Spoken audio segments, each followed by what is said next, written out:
जय श्री राधे सभी मित्रों को हमारे YouTube चैनल में आपका बहुत बहुत स्वागत है। तो आज की वीडियो में हम जानेंगे कि मनुष्य और कलयुग इनका क्या संबंध है तथा कलयुग में अंत के समय में क्या होगा, इस विषय पे थोड़ी चर्चा कर लेंगे।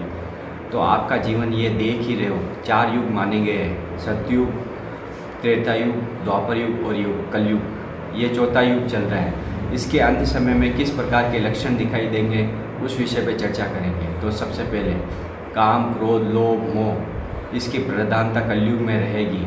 जो मनुष्य कामी है, लोभी है, क्रोधी है, मोही है, इन सब पे कलयुग का आवरण रहेगा।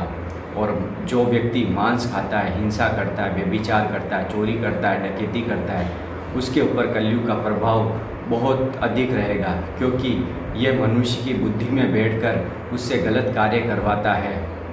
सांसारिक व्यक्ति समझ नहीं पाता कि ये कलयुग की चाल है, माया की चाल है, जिससे व्यक्ति भ्रमित होकर केवल काम वासनाओं में फंसा है एवं अपना गलत चिंतन कर रहा है, जिससे व्यक्ति की दुर्गति होती जा रही है।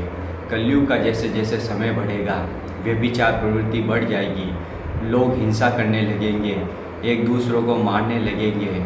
जब अंत का समय आएगा तब व्यक्ति की आयु मात्र 20 वर्ष रह जाएगी। स्त्रियाँ 10 वर्ष में ही गर्भवती हो जाएगी।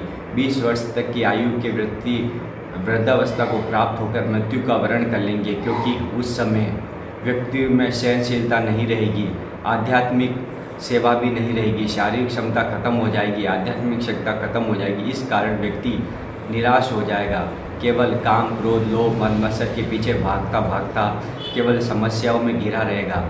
और कलयुग इतना भयानक है कि कलयुग ने व्यक्तियों के ऊपर इतना आवरण डाल रखा है कि उन्हें पता नहीं चल रहा ये संसार जगत झूठा है। भोलेनाथ स्वयं कह रहे हैं, उमा कहूँ मैं अनुभव अपना, सत हरि भजन जगत सब सपना।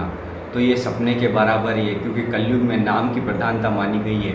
जो व्यक्ति कलयुग में नाम जप नहीं करता उसकी दुर्गति पक्की है, क्योंकि संसार सागर, भवसागर को पार करने के लिए कलयुग में केवल एक हरि कीर्तन है, भगवान का नाम है, जिससे आप इस भवसागर से पार हो सकते हैं। इस श्लोक के माध्यम से समझेंगे। भाव कुभाव अनक आलस हो, नाम जपत मंगल दिशि दसे हो। चारों दिशाओं में आपका मंगल ही होगा। भाव है, कुभाव है, निद्रा, आलस है। किस भी भाव में अगर आप नाम जप करते हैं तो आपकी बुद्धि तेज होकर आप भगवान का साक्षात्कार कर सकते हैं, क्योंकि कलयुग के अंत समय में ये आपको देखने को बिल्कुल भी नहीं मिलेगा। जैसे जैसे समय बढ़ता जाएगा व्यभिचार प्रवृत्ति बढ़ जाएगी तथा लोग केवल काम विकारों में डूबे रहेंगे, धन की लालसा में इधर उधर भागते रहेंगे। उनको पता ही नहीं चलेगा कि भगवान नाम में कितनी अपार सामर्थ्य है, क्योंकि भगवान नाम के जप से ही आप कलयुग पर विजय प्राप्त कर सकते हैं तथा इस संसार सागर से तर सकते हैं। क्योंकि भगवान स्वयं कह रहे हैं कि आप मेरा नाम जपो। केवल नाम जप करने से आपके पाप धीरे धीरे ख़त्म हो रहे। जो पुराने जन्म में, करोड़ों जन्म में जो आपने पाप किए, उसके आधार पर ये मनुष्य जन्म मिला है। अब इस मनुष्य जन्म में आकर आप ऐसे पुण्य कर्म करिए जिससे वापस इस संसार दुखालय में शाश्वतम, इसको दुखालय में शाश्वतम कहा गया है, इसको मृत्यु लोक कहा गया है, क्योंकि यहाँ पे हर व्यक्ति की मृत्यु होनी निश्चित है। क्योंकि ये समयकाल ही ऐसा है। कलयुग में कोई भी समय हो, ये मृत्यु लोक में जो व्यक्ति आया उसे जाना ही है। केवल उसे कर्म करने के लिए भेजा है, कर्म की प्रधानता है।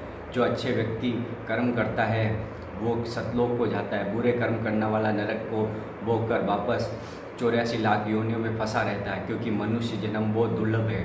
इस जन्म में आकर व्यक्ति अगर काम, क्रोध, लोभ, मन मत्सर के पीछे भागेगा तो संसार से उसे मुक्ति नहीं मिलेगी, क्योंकि भगवान के नाम में ही उसे मुक्ति मिलेगी। राम नाम सत्य है, हरि नाम सत्य है। इस नाम का उच्चारण करिए, उससे आप देखेंगे आपकी बुद्धि तेज हो गई, आध्यात्मिक ऊर्जा तेज हो गई, हर जगह आपकी विजय होगी। अगर आप संसार में डूबे रहे तो ये कलयुग आपको लपेट लेगा, और कलयुग का समय में आते आते आपको भ्रष्ट प्रवृत्ति में उतार देगा, क्योंकि ये कलयुग की चाल है, केवल और कुछ भी नहीं। क्योंकि कलयुग के बाद में जब आएगा समय, उस समय भगवान कल की स्वयं अवतार लेके उत्तर प्रदेश के संबल ग्राम में उनका अवतार होगा। उस समय जब इतना व्यभिचार पाप प्रवृत्ति बढ़ जाएगी, धर्म की हानि हो जाएगी।